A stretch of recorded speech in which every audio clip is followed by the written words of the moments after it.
লাখুটিয়া জমিদার বাড়ি। আপনারা সবাই জানেন যে ঘুরতে ফিরতে না পারলে আমার মন একদমই ভালো লাগে না। তো আজকে বিকেলেও বাসায় বসে আমার মনটা একদমই ভালো লাগছিল না। তো ভাবলাম একটু লাখুটিয়া জমিদার বাড়ি থেকে ঘুরে আসা যাক। তো যেই কথা সেই কাজ, বন্ধুকে নিয়ে সোজা চলে গেলাম লাখুটিয়া জমিদার বাড়ি। তো আজকের ভিডিওতে থাকছে লাখুটিয়া জমিদার বাড়ি গিয়ে আমরা কি করলাম, তাছাড়া অস্থির বিনোদন, দুষ্টু মিষ্টি বন্ধুদের সাথে করা তো আছেই। তো সবাই সম্পূর্ণ ভিডিওটি দেখুন এবং এনজয় করুন। তো চলুন সবাই মিলে একসাথে লাখুটিয়া যাই। Let's start it. আসসালামু আলাইকুম। হ্যালো এভরিওয়ান, কেমন আছেন সবাই? আশা করি সবাই অনেক বেশি ভালো আছেন, আমিও ভালো আছি। তো প্রথমেই আমি আমার বাইক নিয়ে বেরিয়ে পড়লাম বরিশালের বিখ্যাত লাখুটিয়া জমিদার বাড়ি যাওয়ার উদ্দেশ্যে। তো মেইন রোডে উঠেই দেখলাম যে আমার বাইকের ফুয়েল তো অনেক কম আছে। তো সোজা চলে গেলাম নতুন বাজার পাম্পে। এখানে এসে আমার বাইকের ফুয়েল লোড করবো ভাবছিলাম, ওই দিকে দেখলাম যে এক অটোওয়ালা মামা তো আমার বাইকের সামনে রাস্তা আটকে দাঁড়িয়ে ছিল। তো একবারে চলে আসলাম পাম্পে তেল নিতে।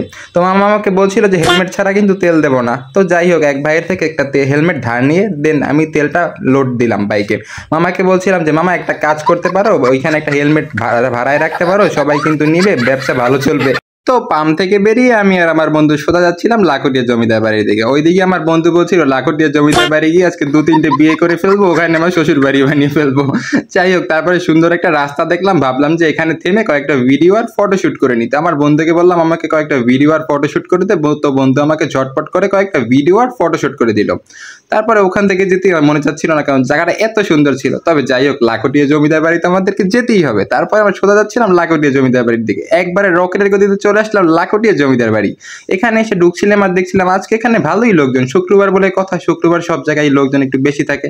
তো আমরা একবারে সোজা ঝটপট করে ঢুকে পড়লাম লাখুটিয়া জমিদার বাড়ির মধ্যে। ওখানে এসে বাইকটা পার্কিং করলাম। বাইকটা পার্কিং করে আমার বন্ধুকে আমার ক্যাপটা ধরিয়ে দিলাম, বললাম যে নে এটা তুই ধর, তুই মাথায় দিয়ে বসে থাক। তো বন্ধু আমার আবার ভিডিও শুট নিচ্ছিল। আমরা যাচ্ছিলাম লাখুটিয়া জমিদার বাড়ির মধ্যে। জায়গাটা অনেক কি বলে রোমাঞ্চকর একটা জায়গা। তো আমরা একবারে ঢুকে পড়লাম এর ভিতরে একটা ভাঙাচুরা রুমে। এদিক থেকে যাচ্ছিলাম আর আমার বেশ ভয় করছিল বিল্ডিং আর ভেঙে পড়ে কিনা। তো আমার বন্ধুকে দেখলাম যে ওইদিকে আর বাদরের মতো লতা বেয়ে বেয়ে দোতলায় ওঠার চেষ্টা করছিল, কারণ এখানে সিঁড়িগুলো আগেই ভেঙে গিয়েছে। তো বন্ধু বেঁচে পড়েছিল, এক ভাই তাকে খুব কষ্ট করে নামিয়ে দিল।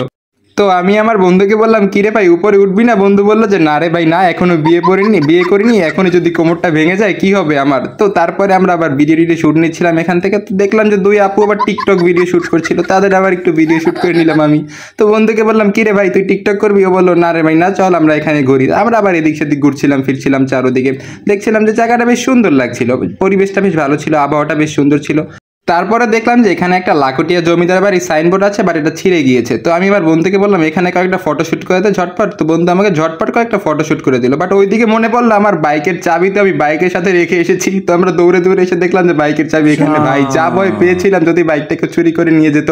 তো আমরা বললাম যে না এখানে আর থাকবোই না, কিচ্ছু ভালো লাগছে না, আমার বাইক যদি চুরি করে নিয়ে যেত, চল অন্য জায়গায় যাই। তো আমরা আবার ওপাশ থেকে ঘুরে যাচ্ছিলাম ওই দিক সাইডে এসে বন্ধু আবার বললো যে দেখো তো ভাই এখানে জায়গা বেশ সুন্দর লাগছে, 2-4টা টিকটক ভিডিও করে দে আমাকে। তো বন্ধুকে বললাম তোর টিকটক করা লাগবে না, আমাকে কয়টা রিলসের ভিডিও শুট করে দে। তো বন্ধু আমাকে আবার ভিডিও শুট করে দিচ্ছিল। তো বন্ধুকে বললাম আমার বাইকের একটু শুট নিয়ে নিই, বাইকটা দেখতে বেশ সুন্দর লাগছে এখানে। তো দেখলাম যে পরিবেশের সাথে বাইকটা একবারে খাপ খেয়ে গিয়েছে। বন্ধুকে বললাম এখানে বাইকের তো শুট নিলাম, এখন আমাকেও কয়েকটা ফটো শুট করে দে। বন্ধু আমাকে ঝটপট করে আবার কয়েকটা ফটো শুট করে দিল। ও বাবা, ওইদিকে দেখি বন্ধু আমার লাফালাফি করছে। আমি বললাম কি রে ভাই কাহিনী কি? ও বললো দেখ কয়েকটা মেয়ে দেখা যাচ্ছে, তাই একটু লাফিয়ে দেখাচ্ছি যে আমি লাফাতে পারি, ওইটা দেখে যদি একটু ক্রাশ খেয়ে যায়। ওরে আইডিয়া ভাই, এমন আইডিয়া আমি জীবনে শুনিনি। তারপরে বন্ধু আর আমি যাচ্ছিলাম ওইদিকে পুকুর পাড়ে, মানে লাখুটিয়া জমিদার বাড়ির পুকুরের দিকে। ওইখানে আবার আমাদের কয়েকটা ফ্রেন্ড এসেছে, ওদের সাথে দেখা করবো, দেন সবাই মিলে একসাথে ঘুরবো। যাওয়ার সময় দেখছিলাম শুধু কাপেল আর কাপেল। কি বলবো ভাই, সিঙ্গেল লাইফ, কেউ নাই কপালে, এভাবেই ঘুরতে হয়। বন্ধু আর আমি বলছিলাম কি জীবনে কি হবে না গার্লফ্রেন্ড? বন্ধু বললো না রে ভাই না, একবারে বিয়ে করবো, তাও যদি আল্লাহ দেয় কপালে। তো একবার চলে আসলাম আমরা ওই বন্ধুদের কাছে। ওখানে এসে আমার এক বন্ধু হাই ফাই করছিল, তো ওদের সাথে কতক্ষণ আড্ডা দিয়ে আমরা ওখানে পুকুর পাড়ে আবার ভিডিও শুট নিচ্ছিলাম। বন্ধুকে বললাম যে চলো ওই দিক থেকে ঘুরি, আমাকে ভিডিও শুট করে নেয়। তো বন্ধু আমাকে আবার ভিডিও করে শুট করে দিচ্ছিল ঝটপট করে। তো দেখলাম যে অনেক নারিকেল গাছ এখানে, যার জন্য পরিবেশটা অস্থির, একবারে জাস্ট লুকিং লাইক এমন সুন্দর লাগছে। তো এখানে একটা কি জানি কাঠের মতো ছিল।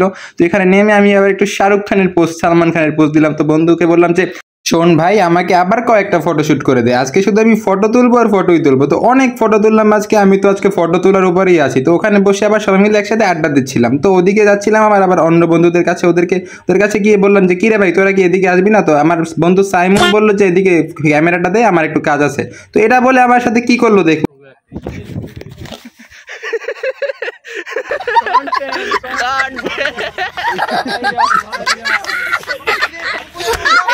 কন্টেন্ট, এটা কন্টেন্ট।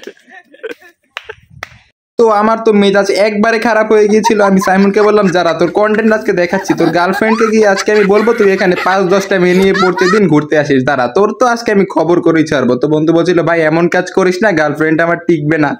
তো যাই হোক, একটা বন্ধু দুষ্টমি করে ফেলেছে বলা, কিছু তো আর করা যায় না। তো আমরা এদিকে আবার সব বাইকগুলো আনলাম ভিডিও টিডিও শ্যুট নেওয়ার জন্য, ফটো শ্যুট নেওয়ার জন্য। ওইদিকে আবার বন্ধু সিএম চলে আসলো। তো ওকে বললাম যে, কিরে ভাই তোর বাইকটা একটু দে, একটু রাইট টাইট দিই, ফটো ভিডিও শ্যুট করি। তো বন্ধুর বাইক নিয়ে আমি আর আহানাব ছোড়া চলে যাচ্ছিলাম ওইদিকে একটা সুন্দর রাস্তায়। তো ওইদিকে গিয়ে বন্ধুর বাইকটা একটু রাইট টাইট করছিলাম, ভিডিও টিডিও শ্যুট নিচ্ছিলাম। তো আমরা আবার চলে আসলাম সব বন্ধুদের কাছে। ওখানে এসে আর বাইকগুলো একসাথে রেখে একটা ভিডিও আর ফটো শ্যুট করে নিচ্ছিলাম। তো বন্ধু আহানাব আমাকে আবার ঝটপট করে একটা ফটো শ্যুট করে দিল। তারপরে আমরা সবাই মিলে একসাথে পুকুর পাড়ে বসে আড্ডা দিচ্ছিলাম। ওইদিকে দেখলাম যে আমার বন্ধু সিএম আবার একা বসে আছে। তো ওকে বললাম, কি রে ভাই তুমি একা কেন? আমরা তো বিড়ি সিগারেট খাই না ভাই, এই কারণে আমি একা। আপনি কি ভাই? আমি হচ্ছে ভদ্র।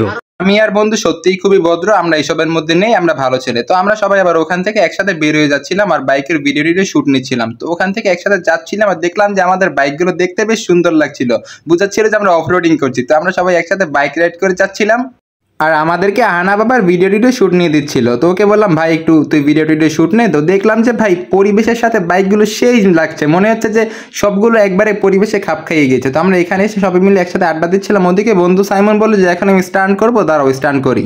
সাইমনের স্টান্টের কথা শুনে সিএম এর তো অবস্থা খারাপ। আপনারাই শুনুন কি বলছিল। হ্যাঁ, তোমার কি করে? আমি সব খুবই ভয় পাই, খুবই অনেক ভয় করতে। আমাদের ভয় পাও দিয়ে কি হবে? ওদিকে তো সাইমন আর সিএম স্ট্যান্ড করেই যাচ্ছে, উইলি মারছে, এটা করছে সেটা করছে। ভাই দেখতে যদিও সেই লাগছিল, বাট জিনিসটা অনেক রিস্কি। তো আমি ওদেরকে বললাম যে ভাই স্ট্যান্ড তো অনেক হয়েছে, অনেকগুলো কাজ এর স্ট্যান্ড করলি, এখন থাম একটু। তো সাইমন আবার আমাকে ওদিকে নিয়ে স্ট্যান্ড করা শুরু করলো। আমি তো ভয় চলে এসে আমি বললাম, ভাই আমাকে ছাড়, আমি বিয়ে করিনি, আমাকে ছাড় ভাই। তারপরে আমরা আবার ওখানে বসে সবাই মিলে একসাথে আড্ডা দিচ্ছিলাম আর বেশ মজা করছিলাম। তারপরে বাইকগুলো একটু শুট করে নিচ্ছিলাম, আমারও একটু ভিডিও টিডিও শুট করে নিচ্ছিলাম। বন্ধু আনাবকে বললাম আমাকে আবারও কয়েকটা ফটো শুট করে দেয়। আনাব বললো, ভাই এখন থাম, আমার আর ইচ্ছে করছে না। তারপরে সাইমনকে বললাম, কি আজকে তোর খবর খারাপ করবো? বললো, ভাই না, মাফ কর, আর এরকম হবে না। তো যাই হোক, আমরা আবার সবাই মিলে একসাথে ওখানে বসে সূর্য অস্তটা এনজয় করছিলাম এবং বেশ মজা করছিলাম। তো সন্ধ্যা হয়ে যাচ্ছিল, আমরা সবাই মিলে ওখান থেকে বেরিয়ে যাচ্ছিলাম। তো ওইদিকে যাচ্ছিলাম আর বাইকটা একটু রাইড টাইড করছিলাম। আহানা বাবার পিছন থেকে একটু ভিডিও শুট নিয়ে দিচ্ছিল। আহানামকে বললাম, কিরে বাড়ি যাবি, বিয়ে করবি না 2-3টা? ও বললো, না না ভাই এখানে বিয়ে করবো না, কোমর যাওয়া অবস্থা হয়ে গেছিল, বিয়ে করার পর তাও থাকবে না। তো আজকে আমাদের ছোট্টখাটো ভিডিওটি ছিল এ পর্যন্তই। দেখা হচ্ছে পরবর্তী ভিডিওতে। ততক্ষণ পর্যন্ত সবাই ভালো থাকবেন, সুস্থ থাকবেন। ধন্যবাদ, আসসালামু আলাইকুম।